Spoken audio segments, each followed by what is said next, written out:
Hello, church, and welcome back to the Apostles' Mailbox, where today we're talking about why red starbursts are the best ones in the bag. Now, when you hear that, what comes to your mind? You think, like, clearly red is the best. Or are you thinking, no, it's pink? Maybe even a few of you strange ones think that orange or yellow are the best. I had a friend who used to call the orange and the yellow, he called them bag stuffers, just there to fill out the bag. Well, in your pursuit of a good argument as to why I'm wrong, if you were in the mood to argue, you might go to Google and you might take your color, your favorite color, and you would search, why are red the best starburst, or why are pink the best starburst? But usually what we wouldn't do is we wouldn't search for the question, why are red not the best starburst, or why is orange the best starburst, or why is yellow actually the best starburst? Because we have this innate desire to prove ourselves right and to reinforce what we already know to be true.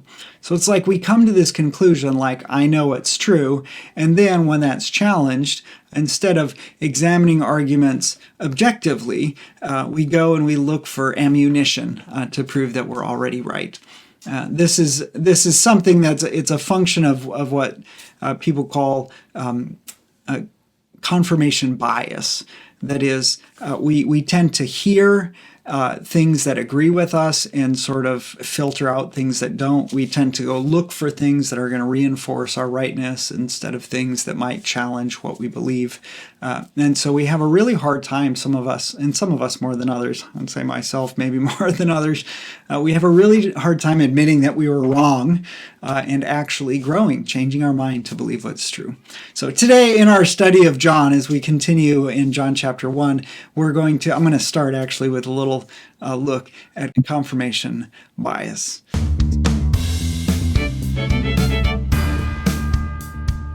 All right, so our main focus today is not cognitive bias, but I do need to take a little bit of a detour, if you will, as we talk about life and light in John chapter 1. And I need to make a correction because I think there was some confirmation bias going on in my own head in our last episode of John. And that's this. I was taught in seminary that although the Greek grammar in John chapter 1 verse 1 about the word being with God and being God is hard to translate, that it's very artfully constructed, and that really there's one right way to translate it, and that was according to something which I'd forgotten what the term was, but I looked it up, and it's called Colwell's rule, that talks about how you deal with a particularly grammatical construction, which I won't give you all the details because it's rather complex and you don't need to know them.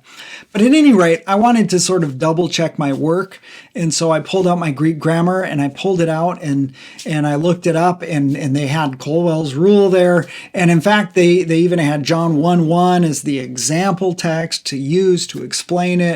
And so they said, this is what it means. The best way to translate this is to say the Word was God and the Word was with God. The problem with that is that I'm not sure that it was right.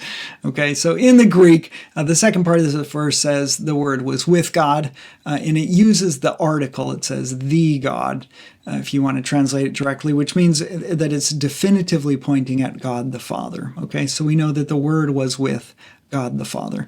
And then the second part of the last part of the verse says God without the article. So it's indefinite. It would be like a God, perhaps you could translate it that way, though I don't think that's how we ought to translate it. But God, indefinite, was the Word. And in the unique way there, according to Colwell's rules, for about 40 years, it just was sort of uncontested that the best way to translate this was the Word was God. Other than a few people who had sort of theological reasons that they didn't want to say that, pretty much everybody just did that. But then the thing is that in 1973, so about 40 years, I think, after Colwell's rule was published, the same publication that published Colwell's study where he made up this rule about the proper way to translate it, they published another article by Philip Harner where he critiqued this. And his point was that actually that that type of construction in Greek is not he basically said Colwell missed the point. And the point of writing something in that construction, he said, was to emphasize the quality of the second substantive, of the second noun. Okay, and so he made the point basically that instead of this being about establishing that the Word was God, that the reason it was written this way was to emphasize with theos first, was to emphasize the quality of God. And so if you take it that way, then you end up with what Harner says is probably a better translation, and this is followed by the New English Bible and the Revised English Version, and that's to say, what God was, the Word was. And so from his point of view, the point of constructing the Greek in this way is not to establish the Trinity, if you will, but to equate the quality of the Word with the quality of God. And in order to say, in some ways, you might think of like Hebrews 1, where Hebrews says that he was the exact representation of God's being. Everything that was sort of true about God was true about the Word. Okay. And so as I was doing more reading this week and I found that, I thought, oh boy, I gotta be careful and I gotta correct myself, because when we think something's true, like with, what the best color of the starburst is, often then we only look long enough to find what we think is a good answer as to why we're right. And we don't sometimes keep studying and try to find if maybe there's a reason that we're wrong. Okay. And that's somewhat unhelpful. And one of the importances of this is that if you look at the word theos in John, it's used 82 times. There's one use of it that's disputed if it was in the original text or not. But of those 82 times, only 3 of them use the word theos in a way that doesn't specifically refer to God the Father. And so it's rather uncommon for John to use the word theos to not be referring to God the Father. And if you look in verse 1, and he omits the article and he says, and then you conclude, well, because the article's not there, he's talking about the Godhead instead of God the Father. Because it's so rare, you have to take the possibility that maybe you miss the point. And so if the proper way of translating this is indeed, as Harner would argue, that what God was, the Word was, then the word theos in John 1 still refers to God the Father, and it's more consistent with the way John uses the word all through the rest of his book to refer to God the Father and not to some idea of the Godhead. And so and of course, the difficulty for us is this: if we are to say the Word was God, and we mean God the Father, then we're making the Word out to be God the Father. But nobody says that, right? Jesus is not the Father; he's the Son of God, and so you can't say the Word was God the Father. So you can't translate theos that way. And also it's a bit awkward to say the Word was God, sort of in this generic Trinitarian sense, like referring to the Godhead, Father, Son, and Holy Spirit together, because the Word isn't actually the Godhead. Just like we wouldn't say that Jesus is the Godhead. We would say that Jesus is part of the Godhead, right? And so either ways that we typically, when we speak in English and we use the word God, we're either talking about God sort of in a Trinitarian sense. We would talk about God as Father, Son, and Holy Spirit, or we talk about God and we're talking about God the Father. Like neither of those two meanings works with the statement, the Word was God. You understand? So if you translate it the other way, I think it's more logically consistent and palatable, I think, to us to say what God was, the Word was. Okay, so that's my detour through confirmation bias. We have an idea and we just want it to be true, and we read until we think it's true, and then we say, oh, that's true. And I think that's what I did last week. And thankfully, I had some other reading to do, and I stumbled upon this, and I kept reading, and I went, oh, that guy makes a really good point. So thanks to Philip Harner for writing that article, and hopefully it helps you sort of come to terms with, sometimes it's just a weird verse to read. So, all right, let's get into the text then. John writes, all things were made through him. And this him is referring back to the Logos. Now, it's perhaps unfortunate that we have this word translated him, because this he here is a pronoun. It's a demonstrative pronoun that could be translated as he or it or this. And so again, if we've already in our mind substituted the name Jesus for the word, then we're going to translate this as him. But if we're holding our horses for a little bit, then we might read the word. The word is an object. The word was in the beginning with God. And you might say all things were made through the word, and without the word was not anything made that was made. Okay, so we'll get to verse 4 in a second, because there's some interesting things going on there. So it's best, I think, to think of this right now at this point in John 1 as it. It was in the beginning with God. What was in the beginning with God? The Word. And all things were made through it. And without it was not anything made that was made. And in fact, one commentary I read, that's how the guy translated it. He said, let's not get ahead of ourselves here. Okay? So, unfortunately, what happens, though, is when you write a translation of a text into another language, you want the person reading it to understand what's going on. And you, in your head, as a translator, you have a broader understanding of what's going on. And so all of those ideas of what's being communicated, they come out. And sometimes they come out in the translation, and they reveal your understanding as a translator of what's being said more than perhaps what the author actually intended. So if I'm a translator and I'm translating somebody's words, I could mistake something they said, and then if I translate that mistaken understanding, I'll misrepresent it. Okay, but everybody is going to do this at some point or other. And sometimes, of course, the translator just is like, let's just make this a little bit more clear.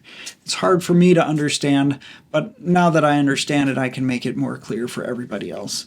But again, that's dangerous, because if we've misunderstood, then everybody after us is going to misunderstand with us. Now, I want to point out something that's really cool here, okay?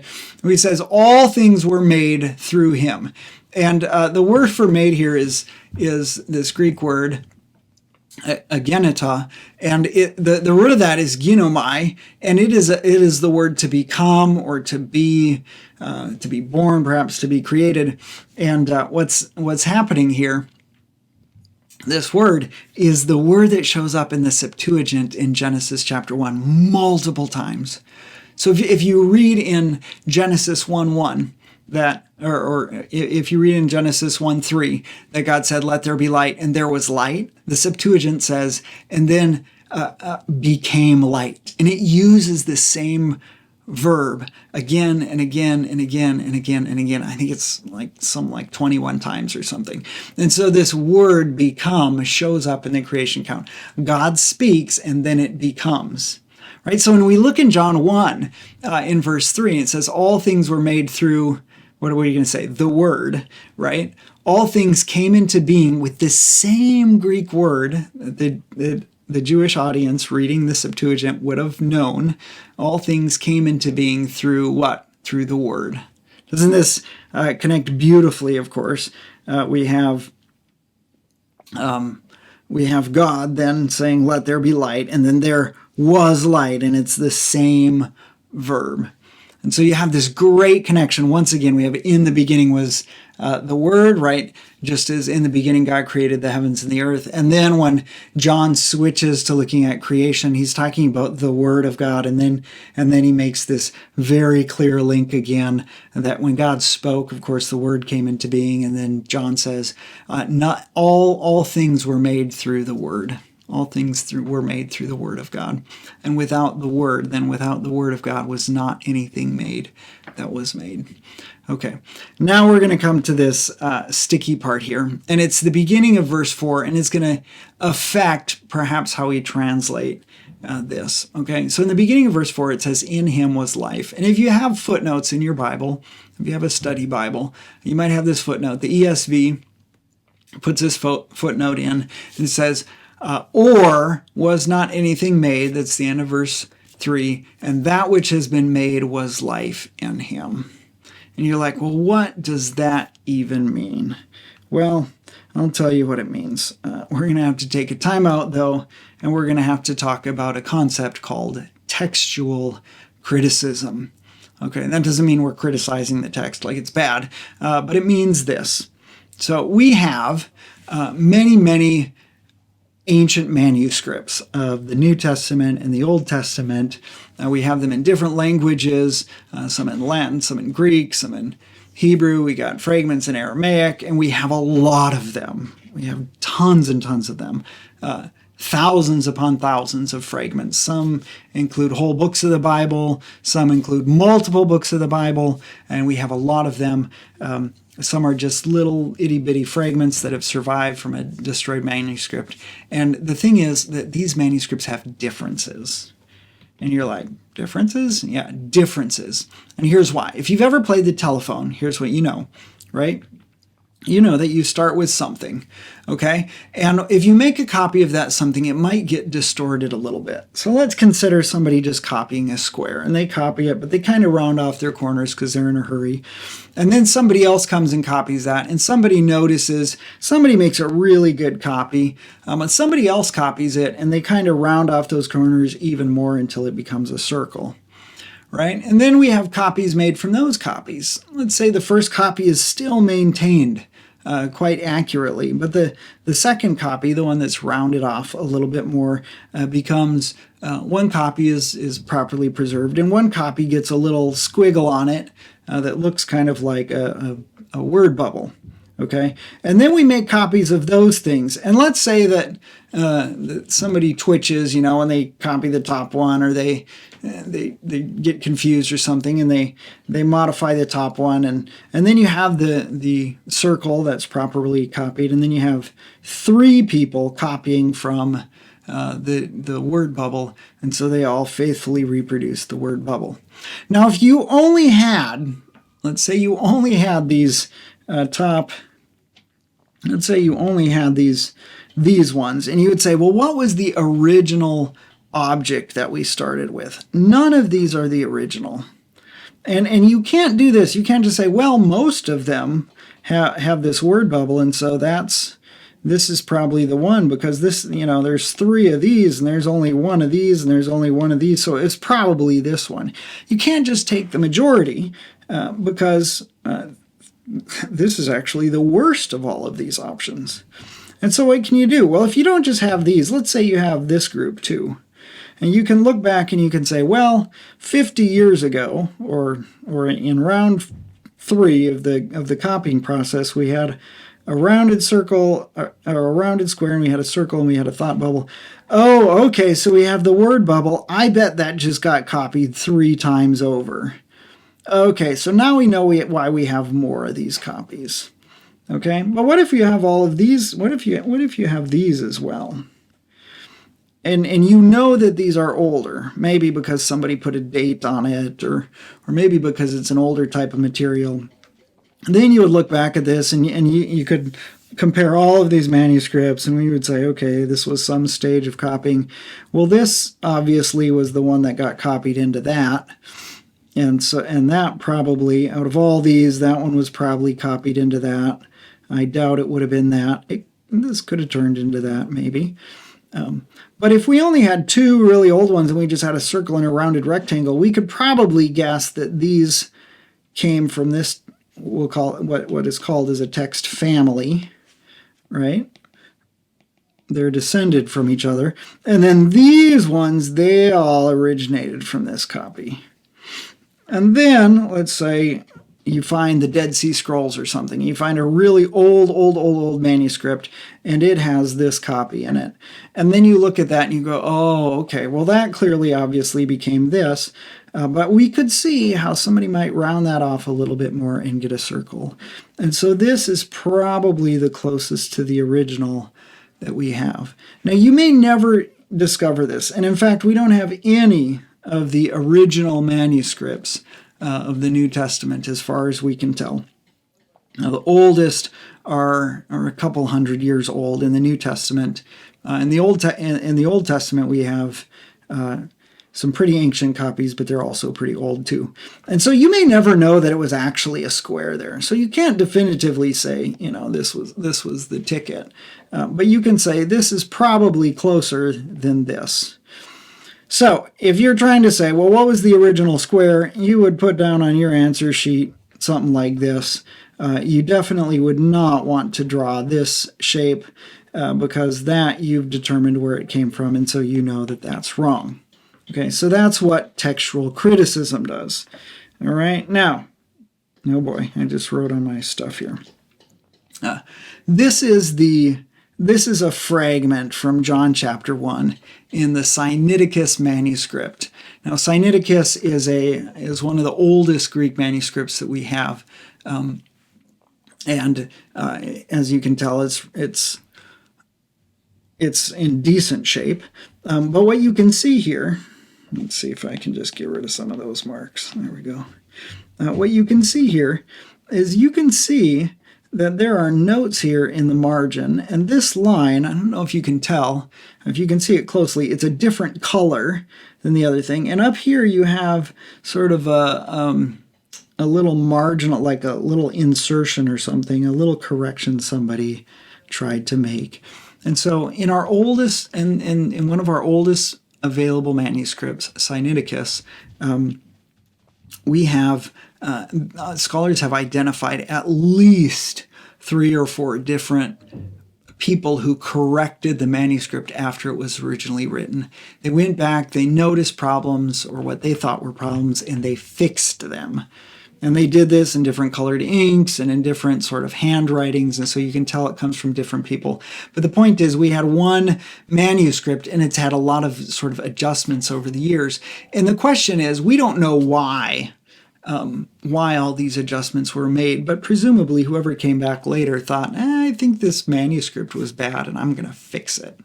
Right? So there's a whole bunch of study that deals with the question of comparing manuscripts and looking at these edits and these notes, right, and trying to determine as near as possible what's back here, what the original was.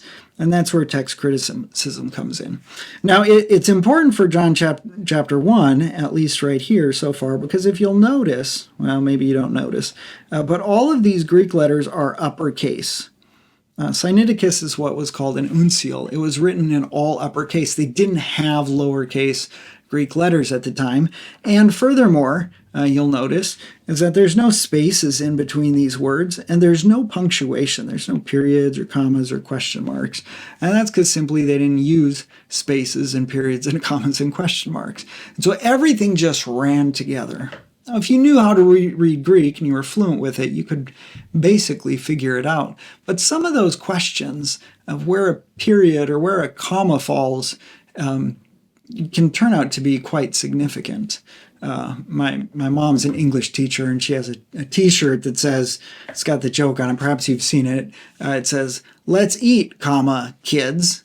And then it has the same sentence without a comma, and it says, "Let's eat kids." And then the joke is that punctuation saves lives, right? So we have that going on in John chapter 1 in verse 3. So at the end of this phrase here in the Greek, there is a phrase that was made, ha gegomenon, or ha gegonen, and it's sort of an awkward phrase, and it could kind of fit with the end of chapter 3, and it could kind of fit with the beginning of chapter 4. And when you look at the manuscripts, some of the manuscripts have it with verse 3, and some of it have it with verse 4. And so it's not absolutely certain whether that phrase belongs with verse 3. And so you have these options. You could say that that phrase, what was made, finishes verse 3. Apart from the logos, nothing was made that was made. Or you could take it with the beginning of verse 4, and then that would make verse 4 say, what was made in the Logos was life. And so either it's talking only about creation, without the Word, nothing was made that was made, or it's talking about perhaps the incarnation. It's saying without the Word, nothing was made, but what was made in the Word was life. And that would imply that what was made in the Word was Jesus, and Jesus was life. And so it becomes sort of it starts to get at the interpretation of what's going on here. And so the question then is, which one does it belong to? And you'll note that because there's a footnote here in your ESV and in your CSB, I didn't check other translations, that have these alternate translations, you know that it's within the realm of possibility that the right way to translate this would be the other way. Okay? And so that should cause us just to slow down again when we're sort of dogmatically decreeing what this believes. And what we'll notice is that in John 1:5, it goes on to say, okay, the light shines in the darkness, and the darkness has not overcome it. And so it is the light that shines in the darkness. And if you're saying in him, that is, in the Logos was life, and the life was the light of man, then you're drawing a big equals sign, that the Logos equals the light, and the light shines in the darkness. But if you have that other reading, what you're doing is you're saying that what was made in the Logos was life. So Jesus was made in the Logos, and he was life, and that was the light, and that life was the light of men. So what was made in the Logos then shines in the darkness, and the darkness has not overcome it. Okay? So we're starting to sort of, I don't know, fuzzy a little bit our understanding of John 1, and I think that's a good thing. So what's going to happen then is in John 1, we're saying that the light of man was clearly not John. We flat out have that. It says John the Baptist was not the light. Okay? He came to bear witness about the light. But what was the light, the true light, was something or someone coming into the world. Okay? Now, there is a connection here again. He was in the world, right? The light was in the world, and the world was made through him. So this would seem to equate the Word with the light, yet the world did not know him. We'll probably have to solve that question a little bit later. But in the meantime, what I wanted to do is I wanted to give you a warning. Okay. Well, first of all, let's just clean this up here. So in verse 5, it says the light shines in the darkness, and the darkness has not overcome it. And there's two ways to translate this word, overcome. And that could be to take or overtake or to master something. And in the Greek, it could have the same meaning of master as in English. So in English, you could say, well, I mastered the French language. That means I totally comprehended it. I got it. I have use of it. I have mastered it, right? Or to master something is to like defeat it and conquer it and overcome it. And it works the same way in Greek. And so you could look at this statement and you could say the light, who we'll find out is Jesus eventually, shines in the darkness, but the darkness has not mastered it. So you could take this to say like the darkness was coming against the light and tried to overtake it and failed to overcome it. Or you could say the light came into the world, but the darkness didn't get it. It didn't comprehend it. It didn't master it. And of course, you know that when Jesus preaches, then the world doesn't recognize him, and it doesn't receive him, and it doesn't comprehend him, and it doesn't sort of master it. It doesn't get it. And so both of those translations are possible. But the point being, of course, is that although the light is there, right, and the darkness is opposed to it, the darkness is not capable of overcoming it. It is not stronger than it. Okay, and of course, you'll notice there that you have these ideas of darkness and light. And again, when you go back to the Genesis creation account, what's there, right? It was dark. was formless and void. God said, let there be light, and there was light, and he separated the light from the darkness. He made day and night. So you have these major echoes of Genesis right here. Okay, so back to our final warning then. And this is our warning, okay? We're going to get some church history here. This is God we're talking about, who John 4:24 says is spirit. Jesus says God is spirit. And thus, I think it is very important for us to hesitate to sort of dogmatically define God. How are we, as finite, mortal human beings who only perceive the world sort of through our flesh, how are we going to define a God who is spirit and who is transcendent and eternal and spoke everything into existence? And our tendency is to want to understand, maybe to want to master the topic, right? And to boil it down into its cliff notes and to put it on one sheet of paper to make God really simple so we can explain him to other people. But God is not simple. And if you simplify God, you're going to mess it up. You're going to get something wrong. And yet, since the early years of the church, Christians have been trying to sort of simplify the idea of God. And I think it's a fool's errand. Okay?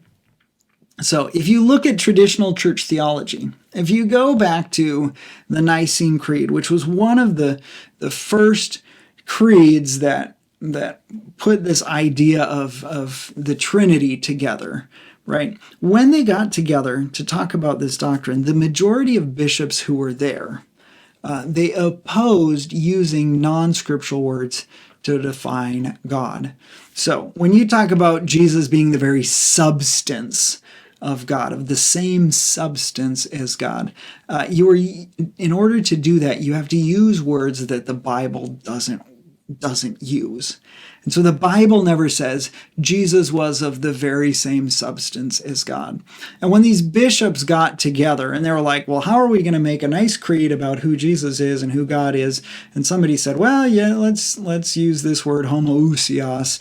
And a bunch of, actually, I think the majority of the bishops there said, but that word's not in the Bible. And how are we going to define God with words that aren't in the Bible? Do we think we have a better grip on this than the Bible, so that we can use words to explain it more clearly than God did? And there was this big debate over how are we going to use non-biblical words to describe biblical truth.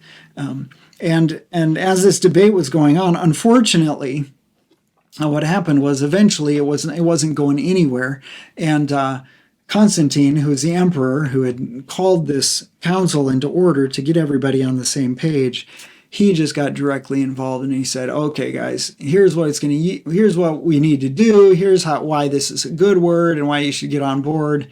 And then he got most of the people to sign on to the statement. And what happened is what everybody knew would happen, is that a few people didn't agree to the Nicene Creed, and they were promptly exiled from the church. And one of those people, actually, it became a capital crime to possess any of his writings. So you could be killed for having any of the writings of one of these guys who opposed this. Right? And so you have a group of people who are like, we shouldn't use this word, we shouldn't use this word, we shouldn't use this word. Then the emperor gets involved and with all the power of Rome behind him, and he says, you need to use this word, and you all need to be on the same page. And they get in line, and the few that don't get in line, they get harshly punished for it. Right? So it's not really a good look for our traditional doctrine of the Trinity if you just look at that. There was a bishop, not at this time, he hadn't even been born yet, Gregory of Nazianzen, who later presided over a later church council for a while until he stepped down. But at one point he said, the highest clerical places are gained not so much by virtue as by iniquity. No longer the most worthy, but the most powerful take the episcopal chair. So this is mid to late 300s AD. The people who are at these church councils that are creating these doctrines and defining them and saying everybody needs to agree with these, one of them a very well-known and well-respected one who even presided over one of these councils at the time, said, look, it's not the most righteous people who are your bishops these days. It's those who can wheedle their way in, who are power hungry, and who are just really not trustworthy. It's the powerful ones, not the godly ones, that are the bishops today. He later said, and there's another quote by him, he said, I have never yet seen that a synod, that is a gathering of these bishops, came to a good end or abated evil instead of increasing them. These are strong words. For in these assemblies, and I do not think I express myself too strongly here, indescribable contentiousness and ambition prevail. So he said, sometimes we look at doctrines and we say, well, Christians have believed this forever, and all the church councils sort of established these doctrines, and so we need to sign off on them. And if we're to believe the testimony of some of those people involved in some of those very meetings, they're going to say, look, the people here in charge were not godly people. They're power-seeking people. They're people willing to use any means possible necessary to get to the ends they want to be in power, and that when the bishops get together, things don't get better, they get worse. And so he actually refused to go to a synod at one point. That was what this letter was from. He was saying, I'm not going to go because there's just so much contention and ambition going on that nothing good ever comes out of them. Right. So, when you read that about church history, you're like, what? Really? No way. But that's sort of the way it worked. And it shouldn't be surprising to us, because if you think about it, these people live like 200, 250, 300 years after Jesus. That's as far back as our founding fathers or more. They're way, way separated from the foundations of the church. And then look at your own local church and say, have you ever been a part of a church where there were people in leadership who just had no business being there? They were ungodly, they were ambitious, they just wanted their way, or they were looking for power. And if you've been around many churches, like sooner or later you've come to it, like just because somebody's in power doesn't mean that what they're saying is true or right or good. And so the difficulty becomes, of course, if we take the conclusions that these guys supposedly came up with in these councils, and we make them authoritative, and then we use those decisions to affect how we read and interpret and understand our Bibles, we very much risk that we're following the blind, that we're the blind following the blind, right? And that we've chased after people that we assume, because they lived a long time ago, closer to Jesus, that they were more wise and righteous, when the testimony of some of their contemporaries is that they weren't wise and righteous.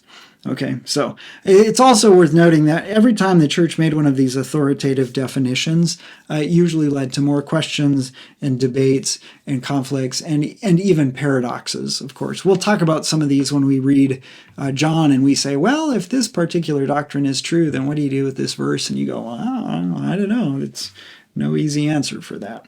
Okay, so what are we going to say then after our too long talking about this? Here's what we can continue to suppose, okay? The word in John 1 is the means by which God created everything. And you can see this actually in Genesis 1, where it says, and God said, let there be light, and there was light. And God said, let the light be separated from darkness, right? And so God speaks and things happen. The word in John 1 is the means by which God affects the world, okay, and creates the world. And that's what John 1:3 says. All things were made through the Word. Without the Word, nothing was made. Okay? So we also see here in verse 4 that life has come into the world, and it is the light of men. It shines. Okay? So I don't think you could probably overstate this. Life has come into the world. Now, people were alive before this time. They lived and breathed, and they had kids and jobs and whatever. But John says that a kind of life entered into the world and became available, and it shines in the darkness. It is brilliant, and it is better, and it overcomes the darkness that people lived in.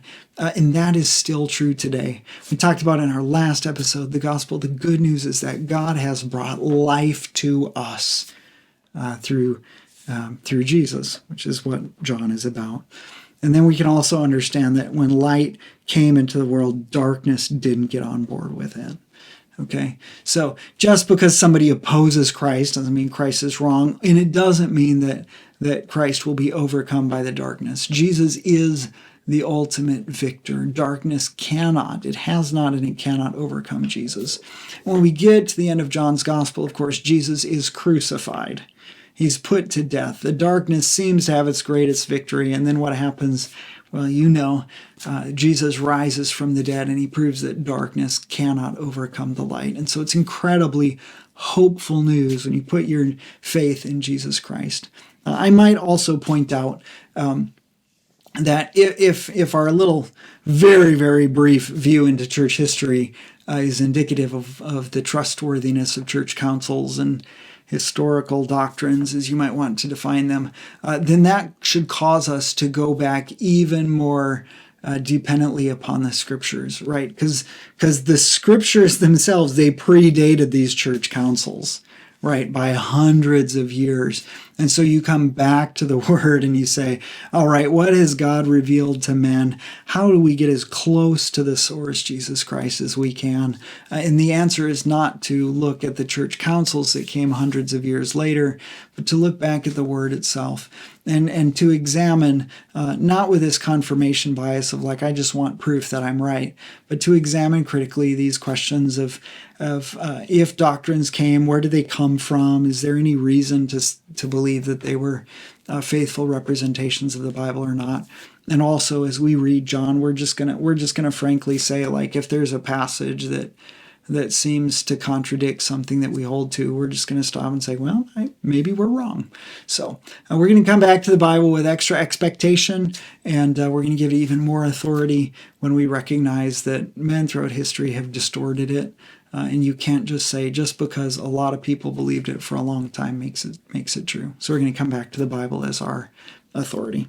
Okay, so that's all I've got for you this week in John 1. I know we spent a lot of time talking about things other than the text. We talked about confirmation bias, and we talked about textual criticism, and we talked about church history a little bit. And the reason for that is because it's going to give us some background. We're going to come into some sticky questions later on in John chapter 1 that if you don't have this sort of background understanding, it's going to be a little bit hard to catch up. So this is an investment that hopefully will pay off in the days and weeks and months and years yet to come, and I hope it bears good fruit in your life. So for now, that's my encouragement to you. Look back to the Word. God has revealed himself to us in it, and let's try to understand it as he intended us to hear it as we study through the book of John. We'll see you back here next time on the Apostles' Mailbox.